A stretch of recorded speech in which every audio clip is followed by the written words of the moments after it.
Hey, my name's Anthony. My name's Alex. And we are the PTA Podcast.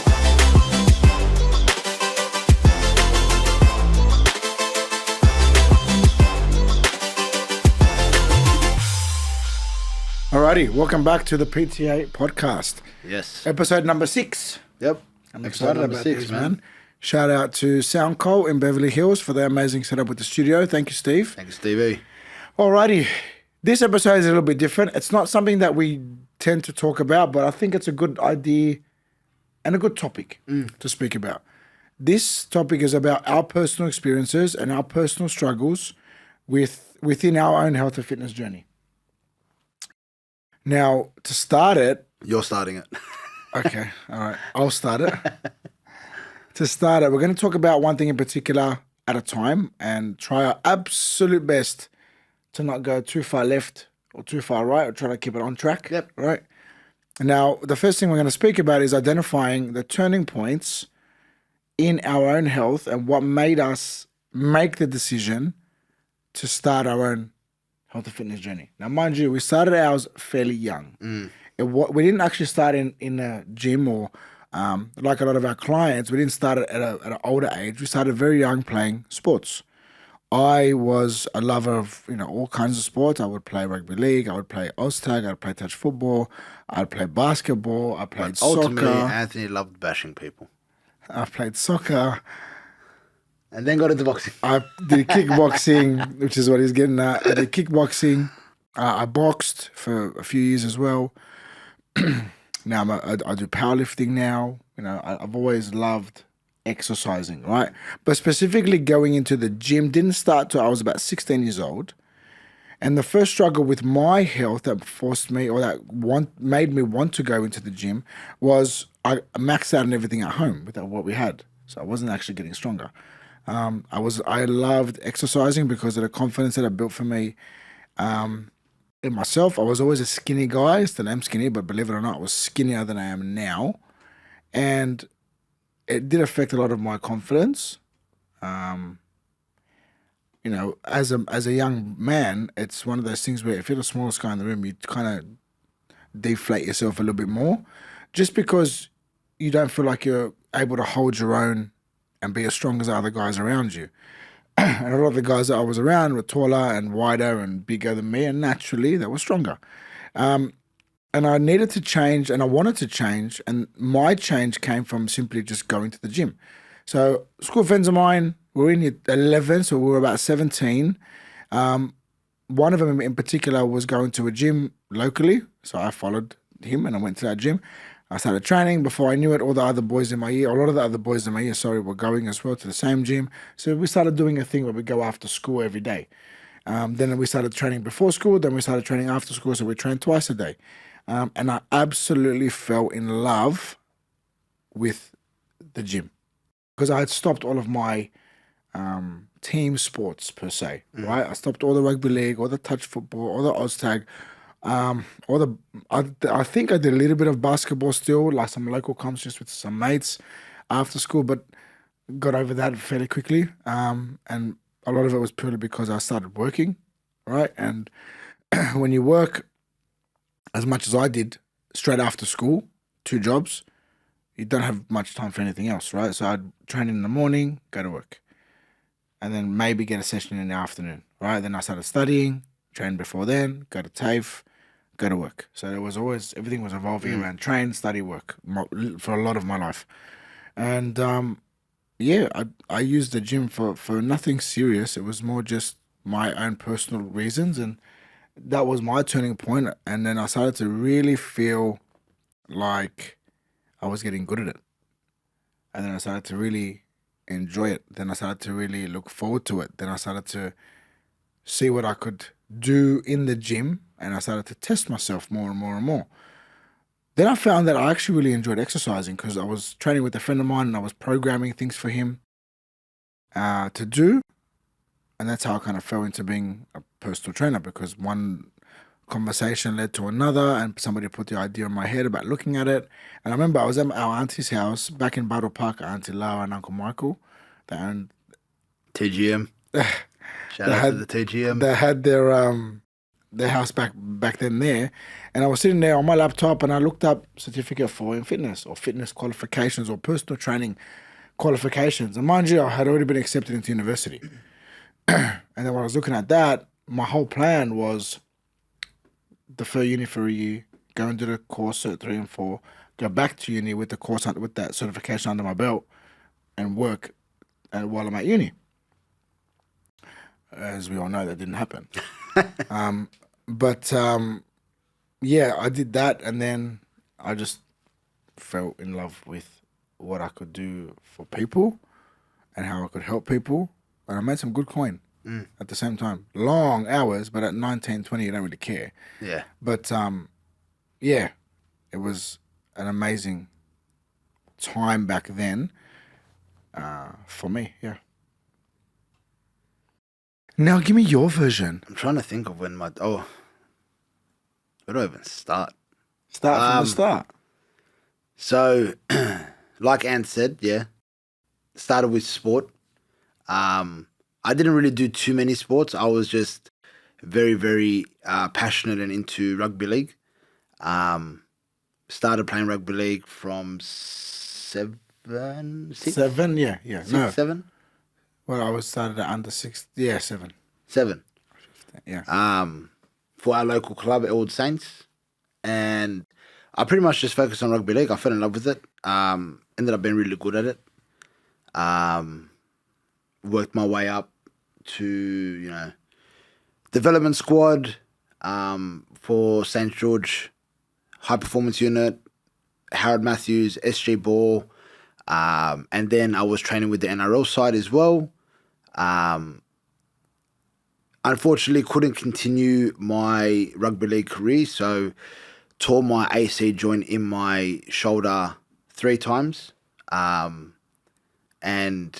as we were speaking about in our previous episode, strength training is what helped rehab it. They wanted me to have surgery, but my physio at the time, God rest his soul, Andrew, he was against it because he knew that, yes, it would take a bit longer, but longevity speaking, actually rehabbing the joint through strength training will will improve my quality of life in the future, rather than just getting it surgically repaired and then having Really? yeah I didn't know that. some indeficiencies within the shoulder. Hence why I'm able to have my shoulder above my head, because surgeons said I wouldn't be able to raise my shoulder above my head after Should have tearing got a it for the surgery, third so time. you couldn't beat me in the bench press. So that kind of put a halt on my rugby league career. I was pretty much ready to sign a contract with the NRL side, and we're talking back in 2010/11. Well, hadn't you already signed a contract? Yeah, Of some sort? so we signed what we term as a development contract, or like a train and trial, which is then their way of. Kill yourself for them, get no money is what the contract said. Well, back then there was no money for a train and trial. Now there is. But back then there was no money for a train and trial. But yeah, I signed the train and trial contract, but the first actual contract was there pretty much for me, as they were liking everything that I was doing, and I was playing well and training well and everything else in between. What did Dad say when you had that contract presented to you? Man, I've never seen Dad read something so thorough in my life. I think he read that thing like back to front 20 times. That's literally what I was picturing. It was one of those ones up at like 2 a.m. in the morning, still reading and making sure that they weren't taking advantage of Did he give his you a son. lecture when you woke up in the morning? Yeah, 100%. I said, no, we're going to go through this, right? I was like, Dad, I don't even understand what the hell the first line means. What are you talking about? I was 16, 17 years old. I'm like, bro, I just want to play footy.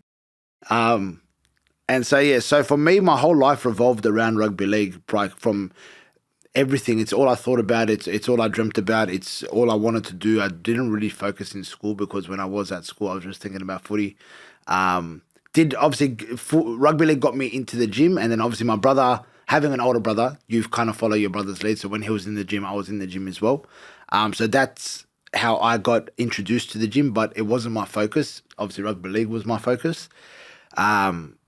And then, when that injury happened for the third time, it kind of threw a spanner in the works. And I was in year 11 when it happened the third time. I remember it was a trial against Roosters. Roosters? Yeah, Roosters, when it happened for the third time. And I still remember the conversation that I had with the team doctor when he said, look, you can come back and play if you want in, 3 to 6 months, but you're going to risk a paralysis in your whole right arm if the injury does happen again because of the amount of nerve damage that I had.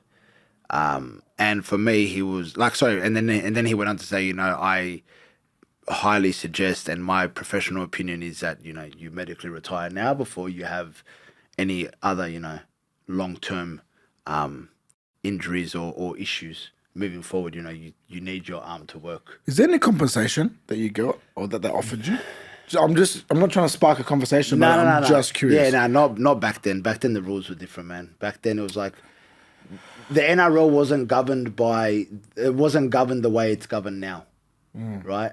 So is it better for the players now? Now, yeah, 100%. The moment they medically retire, they get compensated straight away. So is this why you get insurance, a job with the club? Yeah, a job with the club. You get your salary paid out in full. Yeah. That's why. What's his name? One of my favourite forwards, plays for the Roosters, had to medically retire because of all the concussions he got. Boyd Cordner. Boyd Cordner. That's why he's a trainer for the Roosters. Yeah. And he's actually coaching a part of New South Wales as well. Yeah. Yeah. Same thing with the Tigers player. What's his name? The one that got Simon Dwyer. Yeah. Yeah, with his shot. He's still in a sling, unfortunately. He has to be in a sling for the rest of his life. But that arm's got nothing on it. He's got But that was a combination of an injury that led to an actual autoimmune disease. We're not going into that. Yeah. Keep going. Anyway, so for me, it threw a massive spanner in the works, and I want to paint the picture for a lot of people. You're a 16, 17-year-old kid that focused on nothing else but rugby league, and your whole dream just got shattered right in front of you. And for me, it was very, very hard to take because, one, I didn't have the maturity to accept it, and two, for me, and to this day, but I'm all right with it now, I didn't choose to stop playing. The choice was made for me. And that's the one thing that hurt the most. And so when it came to then having to focus on at school, and it's my own mistake and my own fault, but having to focus on at school and whatnot, I didn't have those disciplines and the right habits to study and whatnot because the immaturity in me was like, nah, rugby league. I don't need to worry about that. Not understanding that rugby league isn't forever, for one. Even though mum and dad were like pretty... Oh, yeah, don't get me wrong. My parents... They were hard on us, They were very hard on us. They pushed us, yeah. Yeah, again, you're a 16-year-old kid, 17-year-old kid. You're not I'm telling mum on you. Yeah, badly. And then, so I kind of spiraled then. Started hanging... Because I had a lot more time on my hands. Started hanging around with the wrong people. Started to get into, drugs and whatnot as well. And... it was a very bad few years. I had an ex-girlfriend that, mentally just fucked me as well and used drugs to cope with, the void of not being able to fulfill my dream, the void of, getting mentally fucking smashed by this girl. And my coping mechanism was drugs and alcohol. The turning point, though, was... I remember it was at the old Kingsgrove gym in the Crescent, across the road from Beverly Hills Oval.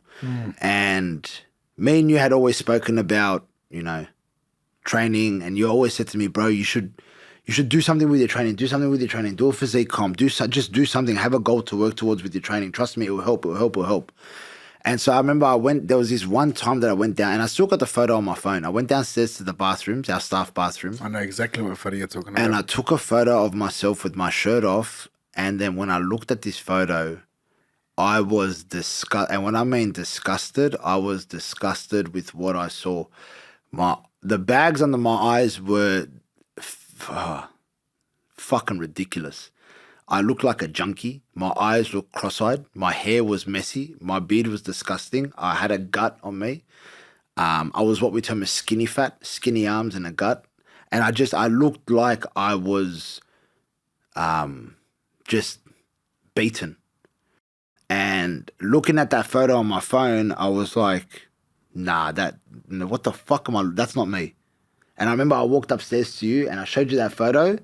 You were about to jump on it. I still remember you were about to jump on a phone call, and I put my phone in front of your phone. I said, fucking look at this. And you're like, what? What's wrong? I said, look at this. You looked at it and you said, yeah. I said, I'm doing a fucking physique comp. I need to change this. And I remember you looked up at me and you were like, all right, let's go. That was January 18, 2018. And I did my first comp September that year, 2018. But do you remember, there was a conversation we had prior to that conversation when you said, I want to do a comp. And what did I say to you? Remember? Along the lines of, like, you're not ready? No, yeah, that was the exact things I said. I said, ready. You're not ready for a comp yet. And the old worker that we had, and you both got upset with me. Why do you want to support me? Why do you want to just encourage me? Why do you always put me down? I said, I'm not putting you down. I'm being real with you. And because I love you, I'm going to be honest with you. You're not ready. I guarantee you, if you did a comp at that time, you wouldn't have showcased your best physique. No way. I knew that there was a lot going through your heart and your mind because I know my brother, right? And we didn't actually talk about it till a long time after, right? Which is fine. That was a big argument. But the point is, though, I knew you weren't right. And I just did what I thought I knew to do. My approach is a very aggressive one. I'm very direct. So it probably didn't make you feel like you were safe enough and to talk to me because possibly, and I'm very certain of this. Judgmental fuck. Yeah, you would have thought that I was just going to judge you and tell you I told you so. And as we've come to realize, that's not how I am with you or with most people. But yeah, that kind of story, most people that are listening to this would resonate. And I appreciate your honesty, especially with some of the things people are going to go, ooh, he did that. Ooh, wow. Oh, look, we're all not perfect, man.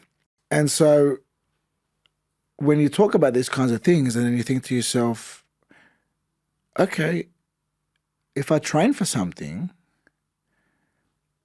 maybe it might be a way to kind of not deflect, but shift the focus, right? That's what it was. The focus shifted, and I actually felt like I had something to work towards again. And looking back on it now, that turning point for me was pretty much a turning point, not just for my own mental health and my physical health, but for everything that I've now kind of gone into when it comes to business, when it comes to bettering my future, when it comes to my family, my friends, being a brother, being business partners, all those disciplines that, you helped me with along the way. And I kind of discovered within myself along the way through taking myself through the challenges of, bodybuilding and the sacrifices and the discipline that comes with being a bodybuilder and competing in the sport of bodybuilding.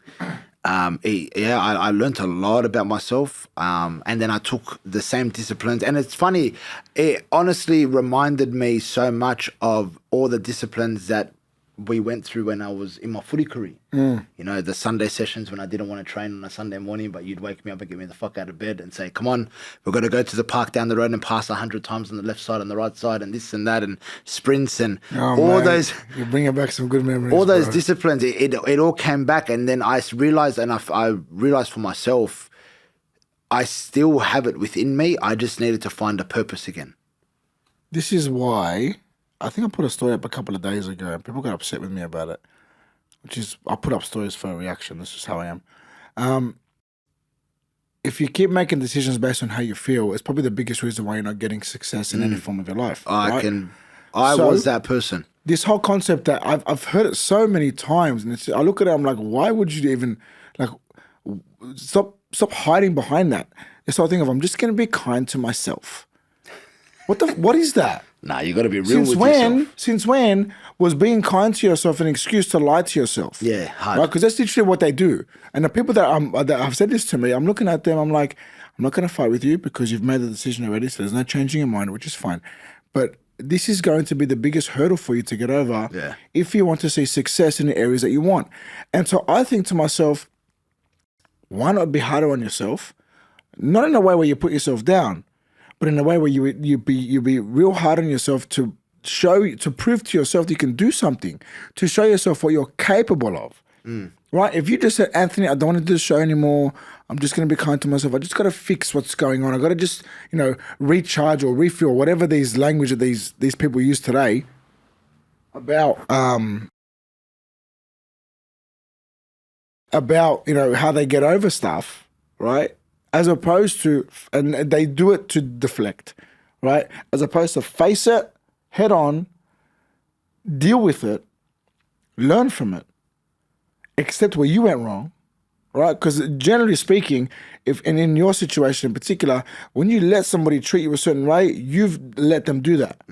This hasn't been a thing that's happened to you that's of no understanding of why it's going on and where it's come from. No, there's got to be some point where you've known for a while this wasn't right for you, but something kept you there, which we're not going to go into. But the point is, you face it, you fix it, and you learn it and grow from it, right? If people just sit there and go, I want to be kind to myself to avoid a struggle. Yeah, definitely. Right? You're not going to get anywhere. To avoid acceptance of the fact that there needs to be responsibility taken, there is never going to be any growth in that person. And if there is growth, it's very minimal. Yeah, 100%. Right? And I'm about, if you're going to do it, let's do it properly. Yeah, definitely. Right? So in the realm of the gym, when you challenge yourself to go onto stage, you did it and you did it properly. People say to me, Anthony, he's suffering. I'm like, to you, it's suffering. To him, it's building a better I used to version. always say to everyone, on the outside, it looks like I'm struggling, but in my mind, I'm loving every single second of it. But on that, even if you were struggling, who cares? Struggle's fun, though. Who cares if you were struggling? Why do people get so caught up with the fact that things are hard and they shouldn't be hard? Yeah, hard. Why? I don't understand that, right? And I get, like, you see how I'm getting? Yeah. It's because of the fact that I look at so many people that I train or that I know or that I talk to, and I think to myself, there's so much potential that you have. Why are you self-sabotaging? Right? And I get disappointed. I don't get upset with them or judge them, but I just get disappointed because I'm like, if only you saw what I saw. Right? If only you saw the greatness that I see you being capable of. Right? Maybe they see it and they're too scared to accept it. Maybe they're worried about, I don't know, what other people are going to say about them. Maybe. We don't know. Right? So if I'm coming off judgmental, get over it. But the point is, somebody's going to point it out to you. Yeah, 100%. Because if they actually care about you, they'll point it out to you. There's a quote that I heard about a month ago, and it's about friends. A friend will pat you on the back and tell you that you'll be okay and feel sorry for you, feeling sorry for yourself. A best friend / brother will tell you how it is, even if you don't want to hear it, but also walk that path with you, showing you the truth every single day. And that hit me like a ton of bricks because it's true. The real ones, the ones that actually want to see you do good, won't hesitate to actually not just pull you out of the mud, but tell you the truth while they're pulling you up so you don't make the same mistake again. Someone that doesn't really care whether you do good or not is just going to sit there and feel sorry for you. Well, somebody that does this and goes, I'm not going to tell him. Those people lie to themselves as well as lie to everybody else. Yeah. And there's a lot of people that's going through my mind right now as I'm saying that, right? Those very few people, and I'm talking personally in my life, that tell me how it needs to be, right? The number one person in my entire life from when I was born that's always told me what it needs to be like no matter how much it hurts me, because the truth is what needs to be heard, and because he loves me, he's going to tell me. He's our dad, yeah, right? And he still does it, right? And I love him so much for it, right? Because he's a huge reason, and I've mentioned this to you, to anybody who listens to me, onto other episodes of other podcasts that I've done or that we've done, that he is the biggest reason for my success, right? He's also the best teacher that I've ever had, right? Because he's watched me fail, knowing that I was going to fall flat on my face, but he was the first one to pick me up, right? Dust me off, and then hit me with the truth. Yeah? Mind you, me being me, Mr. Stubborn, I did the same thing again, and then again, and then again. But the point is, he's done that for me time and time again, and it's always been nothing but patience and love from our dad. Yeah, definitely. For both of us, right? Definitely. Now, in the realm of exercising and training and everything we're just talking about and why we got started, he was a key person in that for you and I, because he encouraged that. He didn't bring us down. He didn't tell us don't go to the gym. He didn't say to us don't chase your dreams, right? He didn't put his own fears onto us, right? If we got lazy, he'd ask us why. He wouldn't make us feel like crap about it. he was that guy that, and still is that guy that just pats us on the back and says, look, you're doing good, but just remember, and whatever it might be after that, right? So he's the best friend that we've ever had, you and I, right? And the depth of love that we have for our dad is unmatched, right? Now, I want to talk about some of the mistakes in our careers and in our training life that we've made in relation to things like dieting and training, the things that we believed in terms of how to train, because they've changed over the course of our careers, haven't they? There's been that many, man, that I can't even remember them. I want to talk about one. Think of one while I'm talking about my one, okay? My favorite one was plyometrics helps you to build muscle, right? And the reason why I say that is because, I know, right? It sounds stupid now because we know what we know. I'd say that because I'd see these jacked dudes on Instagram, or back then it was just on Facebook, before Instagram was around, and they would be doing these plyometric stuffs, and they'd say, like, you know, if you can jump higher, you can squat more, right? And I was like, okay, they're big, it's got to make sense. So I'd do it all the time, and although it got me powerful and explosive, I struggled to put on size. And then I got all this silly diet advice from all these guys who thought they were bodybuilders, but are just fat dudes bulking 365, as they say. And I'd eat a certain way, I'd train a certain way. I was at the one point I was doing shakes 6 times a day because I thought that was one of the ways to be able to get size on. And all I did was just explode in fat, build some muscle in the process, but just exploded in fat. And it wasn't until I got into boxing, right, and I understood nutrition better and better as time went on, that I realized that there's the simple approach of eat your veggies, have your protein, get good sleep, be consistent with your training, is all that I needed. And my physique transformed, right? You saw me when I was in my peak in boxing. I've seen him at his pinnacles, not bad. I was lean like all year round, right? And I still have KFC once a week. You know what I mean? So for me, it was that. But the kicker for me was back in high school. I was in year 10. I'll never forget this. I woke up one morning with my gland on my neck, like out here, right? Yeah, every time you tell this story, I just think of Joe Curry and his mum. Oh, because of the joke. It was a bad joke. I shouldn't have done that. And I'm not going to say it here because somebody will just come find me and abuse me. It was a bad joke. And I thought that it was the greatest joke. It was a bad joke to my best friend, and he told his mum that I was sick, really sick. And then his mum started freaking out. And anyway, long story short, I shouldn't have done it. I was 16. I copped abuse from my mum about it too. Anyway, so I woke up one morning with that gland in my neck, really swollen, and really it was sore. And then I came to find out that I had an autoimmune disease, purely because of the fact that I wasn't looking after my recovery, and I was really pushing my body for a long period of time and overexerting myself. Although I was healthy, right? I was worn down, right?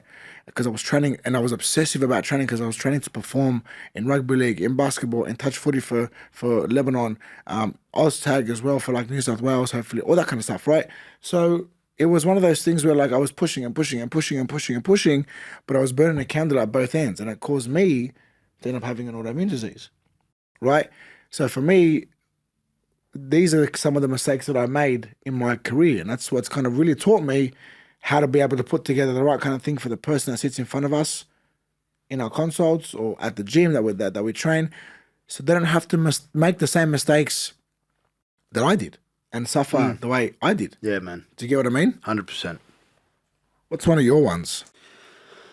Well, I actually thought really hard while you were talking, and I remember one that, and we're talking, this is actually before I even became a coach, but it's just what I thought, and I thought it made sense. What works for me will work for everyone else. Oh, wow.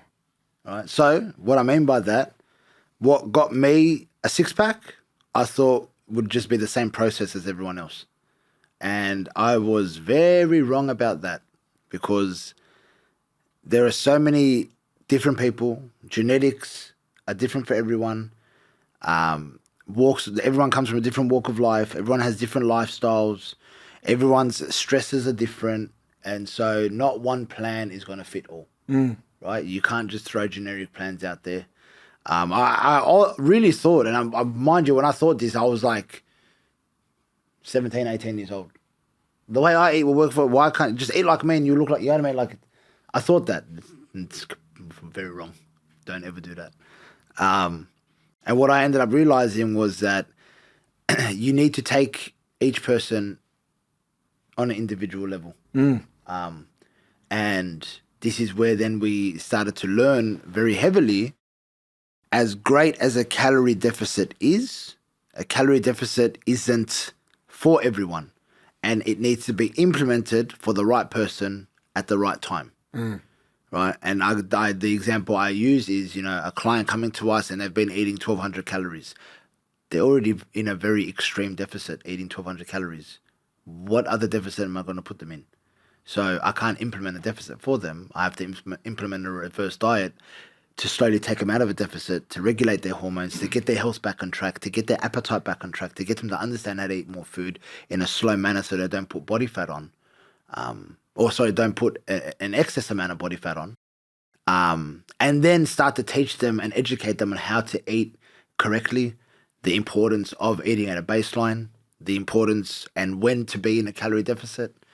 And so, yeah, for me, it was my thought process around fat loss, body composition, and nutrition and how it all works together was way, way off. Way off. And I think what would have changed your mindset on that, yes, one thing in particular was obviously the education that we got as we progressed through our careers. In particular, when I opened Platinum Training Academy, I educated myself way more than I ever did prior to that, right? Because I needed to. This is me. Everything was on me now. Yeah. But then also the experience you went through when you were doing your bodybuilding. Yeah, definitely, man. Like, people still don't, people still freak out at the fact that I got down to 5% body fat eating no less than 2,500 calories, right? And you follow the principle, though. The principles are the same, right? They just look different on everybody. Yeah, exactly. A good example is the calorie deficit principle, right? In, when you look at the science of it, yes, a calorie deficit is the answer, right? For most people's fat loss goals. Most, not all, most. However, there's always a it depends that needs to go before always, that, right? Always, so always. In there somewhere. So for yourself, yes, the concept of the calorie deficit works for you.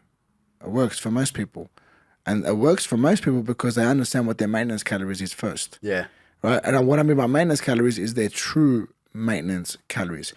Don't tell me that you feel good on 2,000 calories and that is your maintenance. It's probably not your maintenance. Unless you're 12, it's not your maintenance. Definitely. Right? So most people have a maintenance calories amount of at least 2,500 calories because of the amount of, and it's heavily affected by the amount of muscle on their body. Yep. Right? Not taking into account their activity levels, not taking into account things like organs, not taking into account skeletal, the skeletal system, right? All these things, right?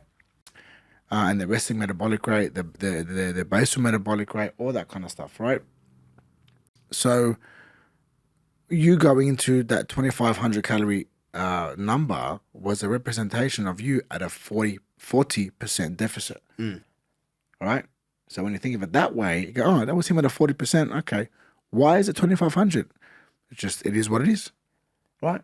That amount, that number represents what 40% looks like, but he's eating 40% below his maintenance calories. That's a big deficit. That's a big deficit for somebody who's trying to perform in a certain thing like that, right? But then you get people at 1,200 calories, right? For example, if you were going to be at 1,200 calories, that's an 80% roughly. That's an 80% deficit. I probably wouldn't have survived a week. Right? But do you get what I'm trying to say? And most people do this and live like this and then wonder why they're not losing body fat. Yeah. Wonder why they have health issues. It's like, how do you expect your body to lose fat when you can't even give it enough to stay alive? Yeah, 100%, man. Right? You're not even giving it enough to create stomach acid. Yeah. You know what I mean? Yeah. So, like, yeah. That was a very, very big misconception that I had back in the day. I like that one. It's good because it's very relatable as well. Yeah, a lot of coaches do that. And a lot of coaches will train their clients how they train themselves. Well, a lot of people still do that. Like the amount of people that I've spoken to, and they've purchased, plans off the internet from an online coach that has a website where you can, buy my 8-week shred plan, And it's the same plan that's going out to every single person. But the that's 8 week buying shred it. plan is not even like a shred plan. Like there's just exercises. Like just because you're doing more ab work doesn't mean you're gonna get shredded abs. It's generic, though. But the whole point is that it's just generic, right? It's very generic. And But it's actually incorrect. Like well, yeah, 100%. And so that person does it, and then at the end of the 8 weeks, they get the shits because they've wasted money and gotten no results, and then that that's what you- motivation that's what you dips, get when you buy a $5 and they become program. emotional, and then they binge eat, and the cycle continues. but they're buying it for $5. So who's the idiot? Black Friday sales, brother. You No, but seriously, who's the idiot? The person buying a program for $5 is the thing is going to be the answer to their problems, Yep. or the guy selling it. And that's the the person thing. buying it. That's the idiot. You cannot have. You can't go through the process of if your goal is to change your body composition without having the data to go by to then create an individualized plan for you. You know what happens when they have to do that? You know what they have to do? They have to trust somebody who's they've got got the to- expertise They have to have someone to keep help them accountable. with that, right? And that's where they're like, nah, I can't. It's too expensive. I can't do it. And then I look at them and I say, expensive compared to what? You want to compare a 5-star restaurant to McDonald's? Of course you're going to think it's expensive, right? Comparing what we do to your local gym where you pay $10 a week, of course it's going to be expensive. 100%. For old equipment that's got broken cables and it's all dusty and rusted, of course you're going to think it's expensive. 100%, man. You know what I mean? For people that just walk past you and count their heads that actually greet you by your first name or ask you how you are, of course it's going to be expensive. 100%, man. And so yeah, this is that's something that I needed to educate myself on heavily. And obviously, like I said, when I was thinking of this stuff, we're talking 10 plus years ago. Like it was a very long time ago. I'm 30 now, so we're talking like 13 years You're ago. old. Yeah. Told you it's downhill from now. Watch. Now I feel good. Feel good. Stop trying to convince yourself, bro. Now All I feel right, good. now- My fifth coffee for the day. I feel good. Now let's talk about what we discovered over time. We did shed a lot of light on it just then, but one in particular that I love to talk about is strength training over endless cardio. Number 2 is eat more, not less. Yeah. Right? Nourish your body, don't starve yourself. Yeah. And the third one, Alex, is Sleep, stress, and mindset, and how they play a much bigger role than what we thought on a daily basis, like even on like an hourly basis. now let's link these 3 things. Let's give them what I want to term as some golden nuggets or some easily actionable things, one for each, that they can do, right? They can just implement straight away without like any big effort, right? Do one for strength training over endless cardio. If you think that, if you had planned to go to the gym today and just walk on the treadmill for an hour and count that as your training session for the day, I suggest don't go to the gym and walk on the treadmill for an hour. Instead, go to the gym, grab some light dumbbells, and start to teach your body how to lift weight, even if it's just body weight, push-ups, body weight squats, crunches. Do that. Start with that. And I guarantee you're going to feel so much better after half an hour of that than you would if you were just walking on a treadmill mindlessly for an hour. Now, don't get it twisted. We have treadmills at PTA, but they're used strategically around the client's program. Yeah. It's not just come in, walk for an hour, go home. That's Exactly not right. what we like to teach. The second one with eat more, not less, as I alluded to earlier, nourish the body, don't starve it. An easily actionable thing you can do there is start with 5 meals, eat 5 meals a day. Now, the way I like to break this up for our clients is breakfast, food-based meal, snack, make it a protein shake because it's easy. Yeah. Lunch, make it a food-based meal. Afternoon snack, either something like a yogurt with some fruit, like berries, for example, or another protein shake. And dinner, a food-based meal. If you can do that for at least 5 to 6 days of the week, you're going to see some great changes in Definitely, not man. just how you look, but how you feel, right? Because you're nourishing your body with good food. You're giving your body consistent energy. Your body will actually work better for you, right? And I don't want to make this episode too long, but there's so many great benefits Yeah, from simply just definitely. doing that, right? Definitely. And the last one, I'll give everybody one thing. I'll give everybody one thing on this one as well. Yeah, easy. When it comes to sleep, just the simple aim for 7 to 9 hours a night and try your hardest to go to bed at the same time and wake up at the same time. Yeah, that sleep-wake cycle is important, Yeah. right? This is why when I tell people, make sure you go to bed relatively around the same time on the weekend and wake up relatively around the same time, It's what helps to start your Monday really well, Exactly. right? So if you wake up with what we term as Mondayitis, it's not because it's Monday and I hate Mondays. It's because of the fact that Slept like shit. you've broken your sleep-wake cycle over Saturday, Sunday because you've Been just up gone late, out, you've done whatever you want to slept do, in longer than you you haven't would do. cared. So your body's out of rhythm. Yep. That's why it takes to like Wednesday, Thursday to get back into the rhythm. Yeah. Then you break it again Friday, Saturday, Sunday. Yeah. Just keep it fairly consistent, right? It's a lifestyle. Get over it. It's boring. It's repetitive. Get over it. That's what it takes to be healthy. Yeah. Right? And my thing with sleep, stress, and mindset, I want to talk about mindset. And I truly believe when it comes to mindset, it's that asking for help is a sign of strength and not a sign of weakness. Right? In any context. And, you know, Men's Mental Health Month this month, asking for help is a sign of strength, not a sign of weakness. Yeah. When you need to rely on people or you need to lean on somebody for something, especially in the realm that we specialize in, there's nothing weak about asking for some guidance, asking for some assistance, and getting it, and then actually committing to it, right? Yeah, Men have definitely, this issue with asking for help from personal trainers because they feel like they have to do it themselves. I have a PT. I have a nutrition coach. I have a business coach, right? I have other people that mentor me in other areas of my life, right? Doesn't make me weak, right? Do you get what I'm trying to say? Yeah, if anything, it helps us to become stronger. 100%. And yeah, just like you're a human being, you know what I mean? We all need help. We're human beings, we're created to help one another, right? No one in the history of this world has ever done anything on their own. Yeah. I don't care what anyone says. And the Right? last, sorry to cut you off. The last one is the link. So what we want to do with this last part before we end the episode, everything that we've just spoken about and a lot of our story, it's allowed us to be the people that we are today, right? Yeah. With all of our flaws, with all of our imperfections, with all of the mistakes we've made, with all the learning that we've had over the years, it's allowed us, what we've gone through has allowed us to be the person that we are today. But the real big anchor for us, besides our faith, has been training and the gym. Yep. Right. For me, it's been my training center. That's been a big anchor of mine because it's always been a thing that I have a responsibility to. Yeah. Right. For yourself, Alex, what has improving your health done or given you? Oh man, bro, it's given me life.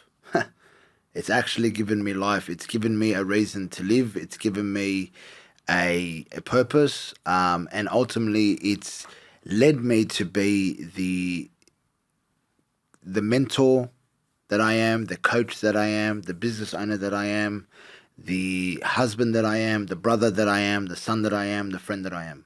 And if it wasn't for the simple concept of training inside the gym, and lifting a bunch of steel plates and a steel barbell, I can honestly say, hand on my heart, as well as my faith, I would not be the man that I am today. I can definitely resonate with Like, that. straight fact. Well, for me, it's a little bit different. Yes, I went through my own struggles, but as we all do. But for me, what improving my health did for me was it taught me how to be resilient. Right? Now, I want to highlight something about the word resilience. I wholeheartedly feel that the word resilience is very misunderstood by a lot of people. People, in my opinion, look at resilience and people that show resilience or the advice of be more resilient or building resilience as never ever get upset, never let anything affect you. I couldn't disagree with that more. Right? I truly believe resilience is how quickly you can bring yourself back to a normal state of thinking. Yeah. Right? Yeah. I like that. That's good. to That's me, good. and I like learned that. Shout out, I should probably never say this, but shout out to Layla Hormozy. I heard her say that, and geez, it resonated with me. I like that a lot. Because I was in this constant battle, Alex, of fighting like the reactions that I get or that I feel about certain things, and then getting annoyed with myself because I am reacting, and I felt like I shouldn't be reacting because I'm supposed to be resilient. Yeah. Right? And I was like, this is like annoying. Now I'm like, do I feel? Do I not feel? Like, Yeah, what do what I do I do? Then when I heard that, it just put all those thoughts at bay because I thought it showed me and it just really resonated with me that, yes, I can feel, but how long am I going to let it affect me for? Yeah. So how quickly can I go from being pissed off to, okay, whatever happened, get over it, move forward? Or how quick can I go from being upset to, okay, I'll deal with it, it's there, it's happened, it's hurt me, but whatever, I've got to move forward. Yeah. Right? That to me has, and the resilience I've built through training, the resilience I've built through life experiences, but in particular, improving my health has allowed me to be mentally better. Right? It's given me more clarity. It's given me more focus. Right? I'm not making decisions under fatigue. Yeah, which is when you make bad decisions, or you're more likely, to make bad decisions, especially in the realm of business. Yeah. Right? Or you're more likely to snap or react to things that you generally wouldn't react to. Right? And it allows me to show that resilience and be better at bringing myself back to baseline or back to normal so I can stay focused and not get derailed and lose time that I'm never going to get back. 100%. Right? There's been that many times when my landlord has irritated me, right? Really irritated me because his lack of professionalism and lack of responsibility for half a building that he's given me, right? And it's caused me at some points in the past to lose a whole day's worth of work or a whole day's worth of opportunity because it's consumed my mind and I can't get over it. Yeah. Right? And now there's a lot happening in the background, but I'm back to being normal and my focus is there. Yeah. That's happening. I know it is, but I'm not going to let it pull at me. Yeah, 100%. I got to bring myself back here and I keep going. Right? So I let myself feel, get annoyed about it, but I can't hold on to it because nothing's going to change if I just keep holding on to it. Right? It's being worked out in the background and I have the best legal team possible to be able to help me with that. But my focus is my business and all the other goals I have. My resilience and that kind of lesson about what resilience truly should be has brought me back. Yeah, so I have that resilience in my life with all aspects of my life in all different contexts. Right?